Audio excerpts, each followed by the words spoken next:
Nggih sampean bakal dadi wong kondang pun kula dongake pun. Ya, ngono ya. Nggih pun.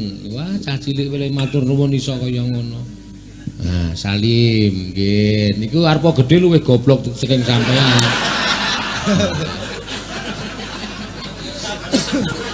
Senan kok. Enggak ndok wong ora dong doan. Ya, wis do seneng ibu-ibu Waranggana niku nggih seneng nggih. Ampun salaman resik pinggir dhewe. Oh nggih, salim kali Pak Seno nggih. Wah, jan. Ya, merocah semene nembangi malah aku ket mau atiku keloro-loro dadi groyok suarane no. Ya. No, apa? Iki ya ana artis sapa? Mbak Dek Lintang Kairo. Wah, Lintang Kairo daleme saka Blitar kene. Mau wis nemoni karo awake dhewe, ya piyaine cek cilik. Ya, ngono ya. Ya iki kerep main nang nggon wayang-wayang.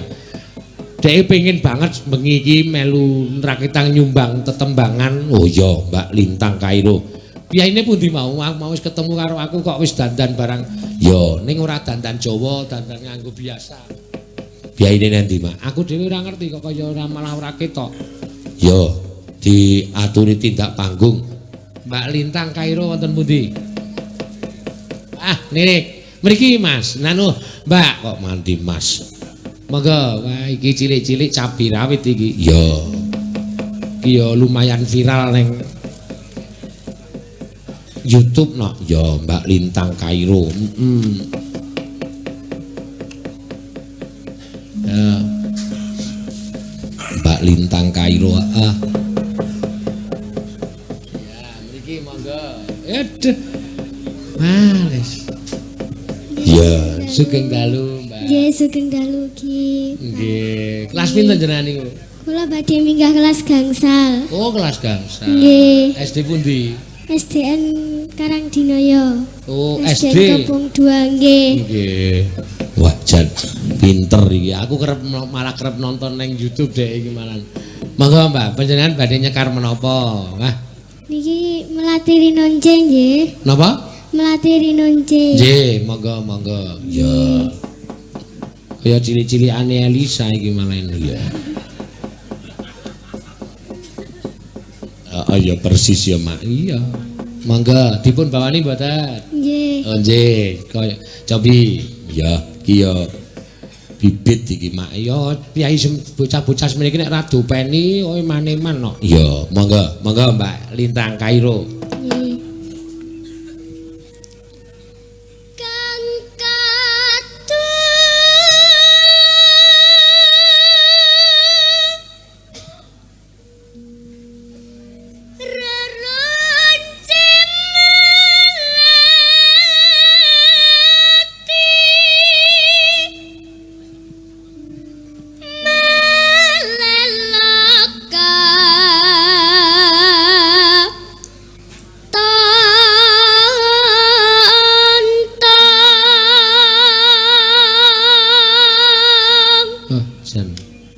Suarane ya, Mak.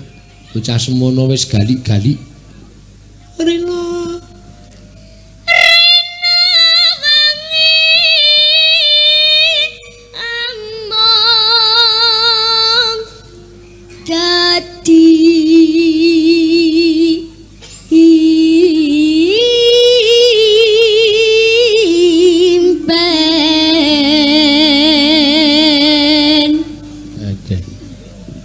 Pepuntone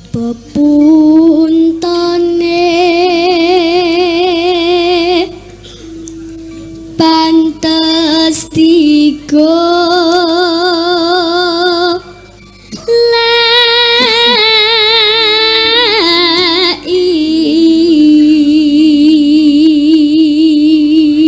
Sing ngajari sapa nok sampean niku? Nggih, rumiyin bapak kalih ibu. Oh, bapake nggih seniman. Mboten. Oh lho. Nggih. Ibuke sinden. Mboten. Nggih. Sampean niku bibit unggul tenan sampean. Bibit unggul tahan mereng iki no iya. Iya, panen. Di nganu nggih Mbak, di gula wentah nggih sing apik nggih. Sesuk nek wis gedhe aja gampang kegiwang karo musik-musik modern. Jawa niku apik banget. Nggih. Heeh ya Mak.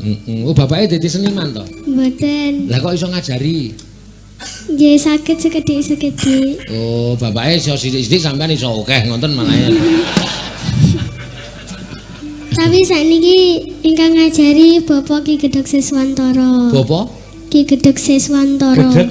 Ki Gedhog Siswantara. Oh, Gedhog Nggih, Siswantara. dalang saking Pelemahan Kediri. Oh, nggih. Wah, ki syukur. Iya. Aduh. Anakku semene luwih gedhe saka iki wis ora ngerti basa Jawa no. Anakmu, nek ngundang mbokne, Mama. Wah, monggo wis tak mulang Bu lho, mesti ora gelem Mama. Nek ana tamu ya malah elek le nyeluk, "Ma, tamu, Ma, tamu."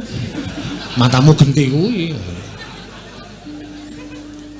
Heeh. Masane modern ki kadang kala malah elek lho. Iya, tenan. Apa? Mama, gua ngerti tamu dok-dok kula nuwun. Ma, tamu. Wah, tanggane krungu malah wirang. Iya. Kalau bocah cilik iso ngunak-unakke mbokne matamu. Heeh. Terus nak, mangga.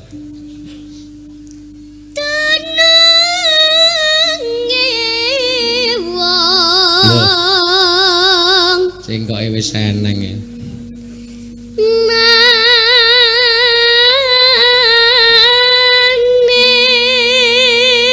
Manis Enak. ingkang mawe wuyo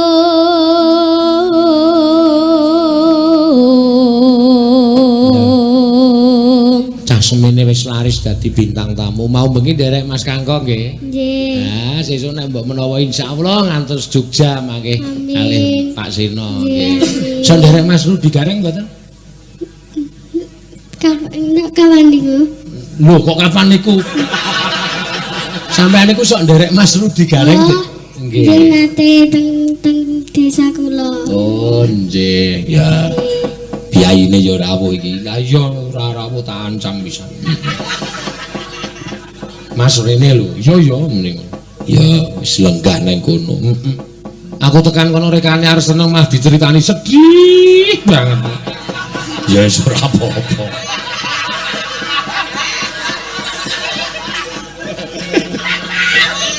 Iya. Langkah Mbak dilajengke. Lakae wos mrene nyangke kembang Malah penabukku sing grogi.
Jos, yes.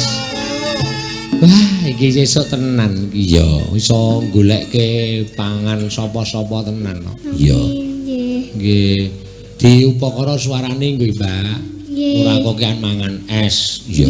Es niku teng tenggorokan niku bare gampang rusak. Nggih. Heeh. Kali disudole pepanas, nggih. Nggih. Awake ireng banget ngene niku. Iya. Men ketok kuning, cantik, nek cantik mengke suarane apik, pasuryane cantik. Wah, sampeyan iki wis ditejak dalang wonten. Yo, Dik, melu aku. Nek purun sementen tak menyang. Lho, penak mawon. Iya. Heeh. Ning aja komersil. Iya. Pokoke nggih kudu empan nggawa papan. Iya. Betul, terus Mbak, monggo.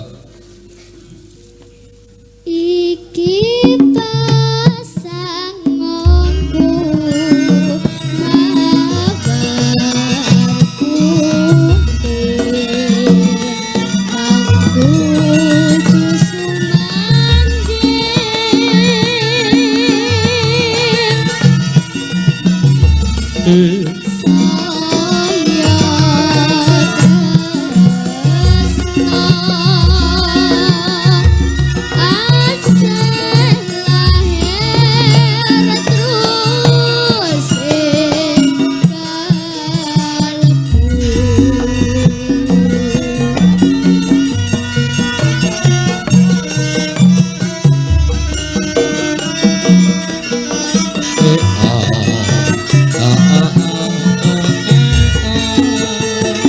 Jupuk tengah.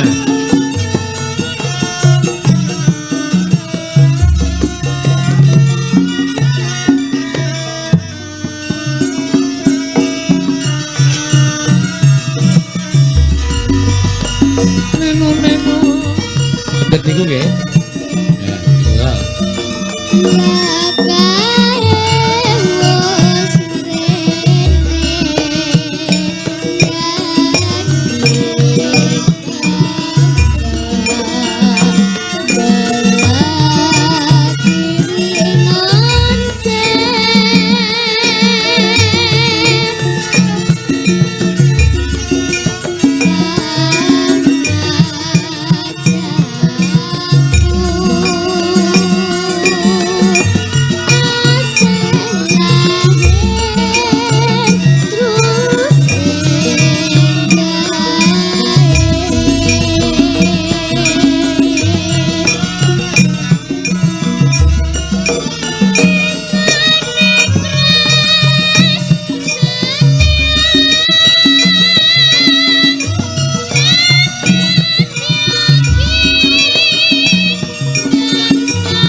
Neno.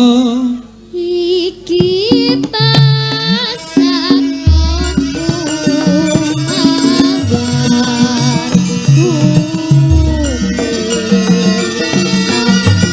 aku disumangke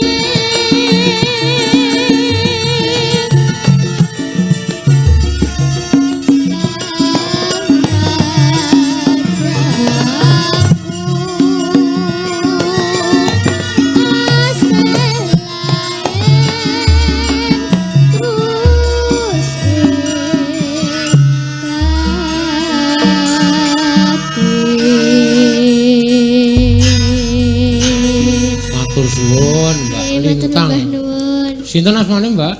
Lintang Kairo. Lintang Kairo. Nggih. Engko tak sangoni engko. Kula nek karo cah cilik nembang niku ati kula sok ternyuh dadi keloro-lorone lho, Mbak. Regane seni niku nek ora niki ditambani. Oh, nggih matur nuwun. Nggih, matur sembah nuwun. Heeh. Pinter nggih. Ampun ditinggalke budaya Jawa nggih, nembang sing luwih pinter melih sinau terus Tembang-tembang disinau kabeh, mengke sampean bakal dadi wong kondang pun kula dongake pun. Ya, ngono ya. Nggih pun. Wah, cah cilik wele matur nuwun iso kaya ngono. Nah, Salim, nggih. Niku arepa gedhe luwih goblok saking sampean.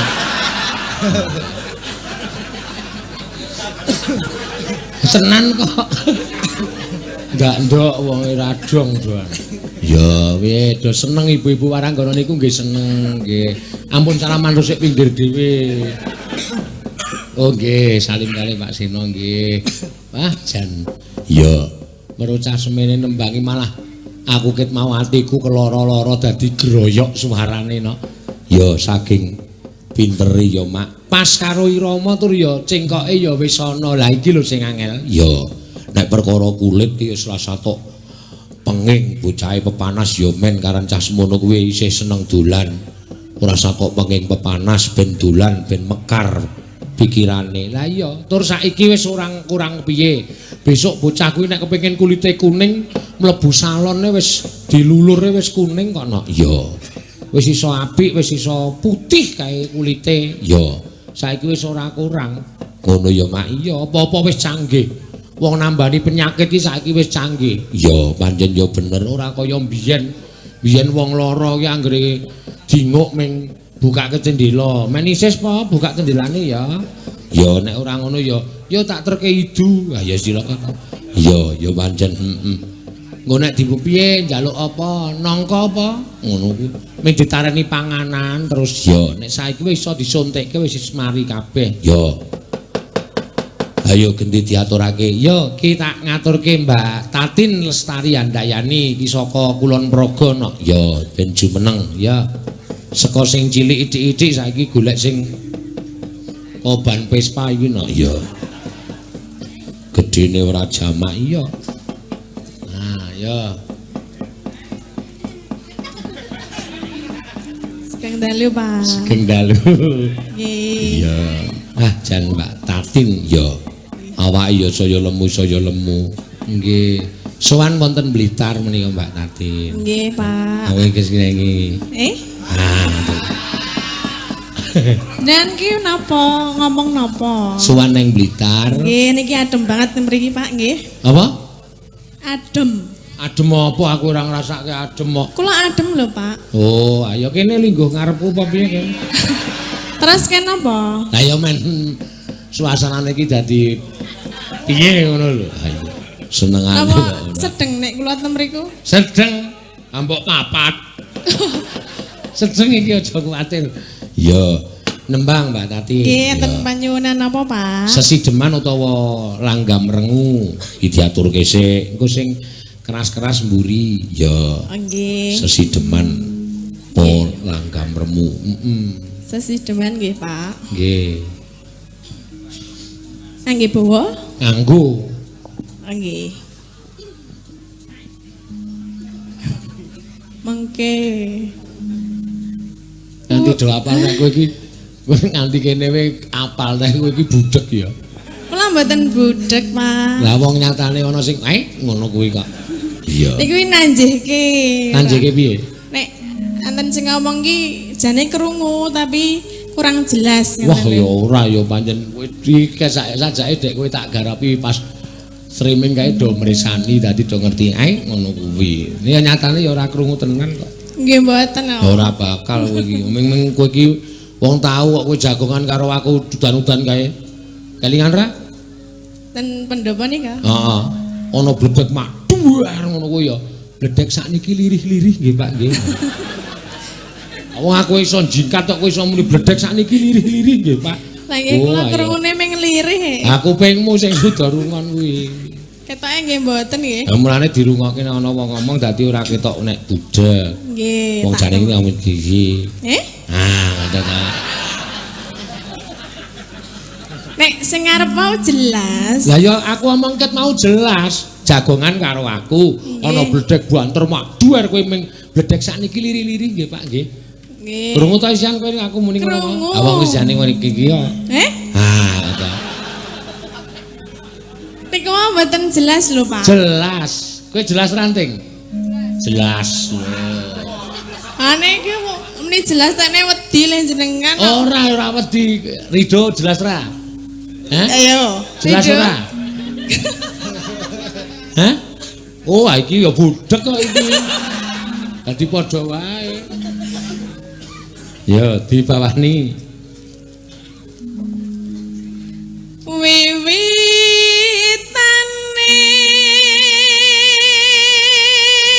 Suarane ya cantas ya, Nak. Iya.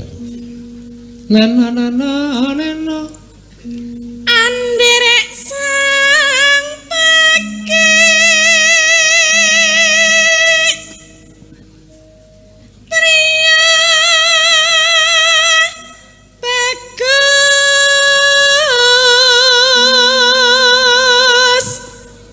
kang olah budaya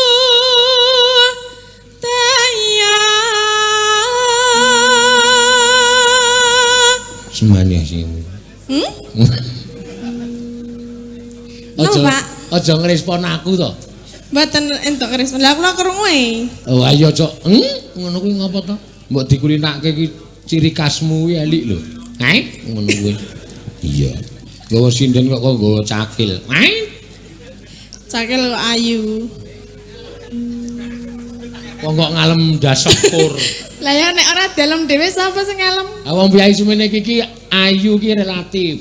Biayi semene iki ana sing delok kowe ayu, ana sing delok kowe ayu ning gegeden. Ngono ya ana. Ayu ning awake kowe lengene sak kempol kowe. Iya ana, dadi aja sok rumangsa pede banget. Nggih niku meng menurut saya kan relatif gitu. Nek menurut jenengan ayu mboten? Ora. Ora? Ora. Aku ki nek Kurina weruh ki jenuh. Weruh. Hah? Kurina weruh. Aku nek Kurina weruh ki jenuh. Nggih niku weluh. Weluh sapa ya weluh? Jenengan mau muni Kowe weruh. kandhani kupingmu selen kok muni. Kene muni weruh kok weluh ki. Lah mau ketake muni weluh. Aku ki mbok dinoake to nek omong. Nggih? Ngono ta. Somong ro kowe iki.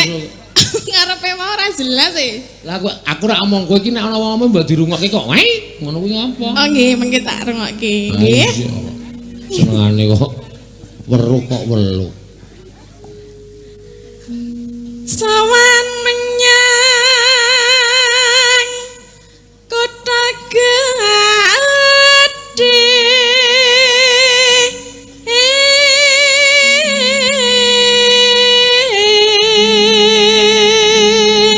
Bendera terus bendera terus yung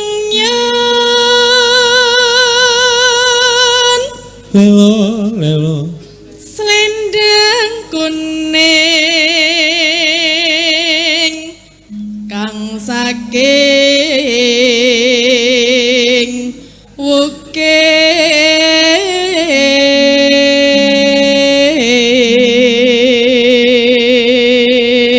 karyane Pak Sukron. Ya, Pak Sukron Suwanda. Ngono ya, Mak. Iya. Salah satu dalang idolaku lho. Oh iya toh. mampir kok mboten ngajak. Hah?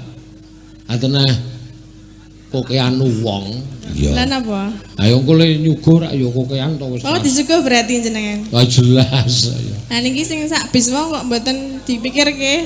Sarep madang sakaremu ora ya sakaremu. Mbok ya semen, mbok mikir awake dhewe-dhewe. Oh gitu. Ha iya kok ya. Oke.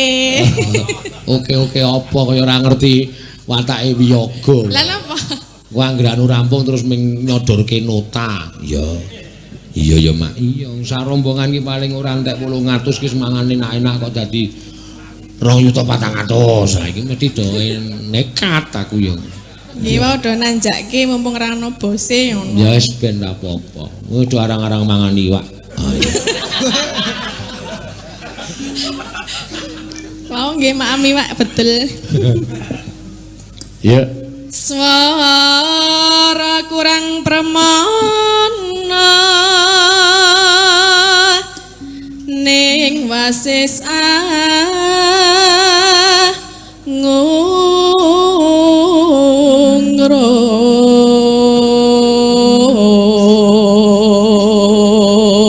Angungrum marang bendara.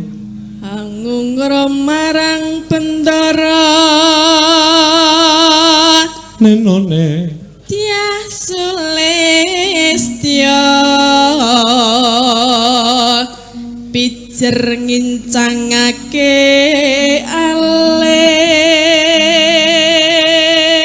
Ya, mangga. Terus tresno. Yuk. Terus tresno sesideman. Iya, iya.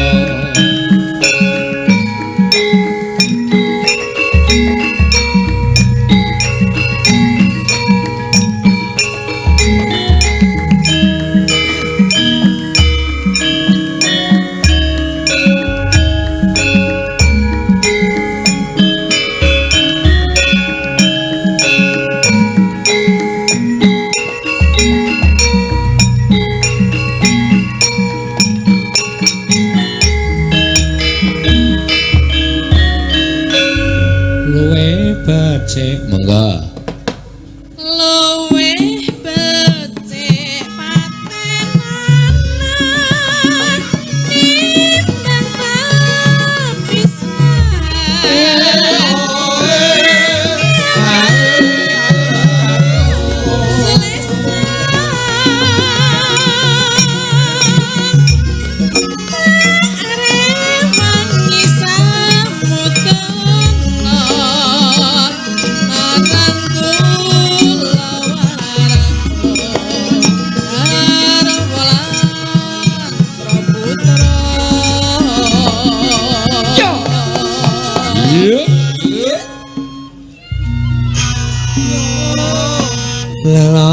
lela liwat kincanging alismu kawasan landang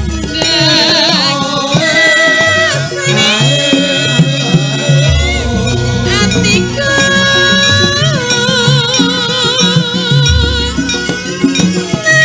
nadyan musling serius aku isi mampu lateni solamu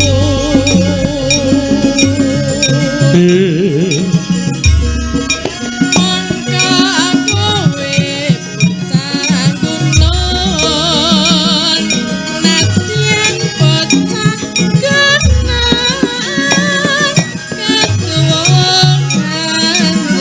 ketuwungan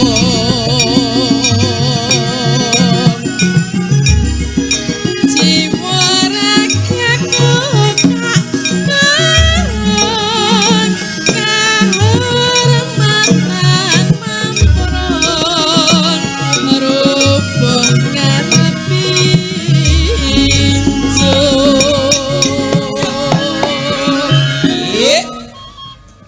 gamelane penak banget wah kagungane pepunden yo Pak Sukron paring ampil gamelan wayang ngono ya Mak iya wis tak ancam nek ora nggone kagungane Pak Sukron ya nggone dulurku lanang Mas Rudi Gareng ya wis pokoke tersedia nek ning Blitar kene iki akeh banget gamelan no. Tur apik-apik tur penak-penak ya terus urip ana kutha gedhe kowe tak tutuke masa isine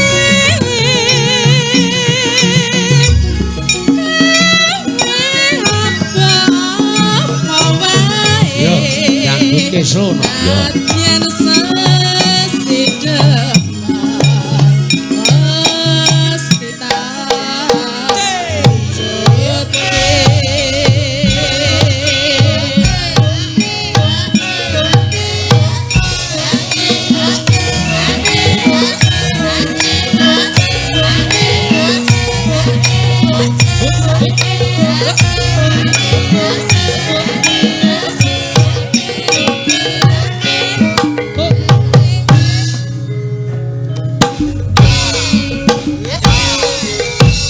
luwih becik matenan timbang papisahan yang selesai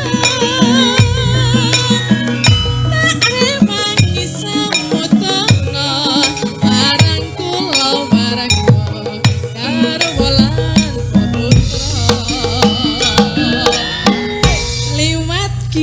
Nanging alesan kawasan ngendang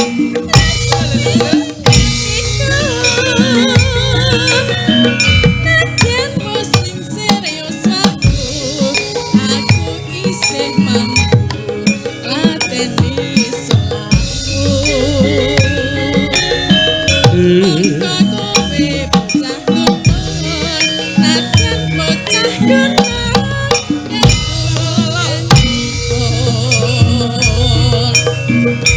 Jiwa ragaku tak dorong kehormatan maupun rukun ngarep urip ana gunane kowe tak utoke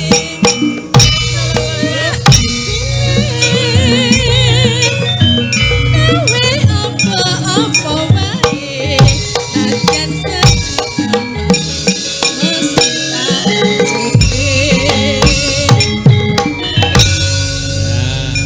sampun Mas. Matur suwun. Aja kalah karo cah cilik mau Lintang Kairo mau. Nggih.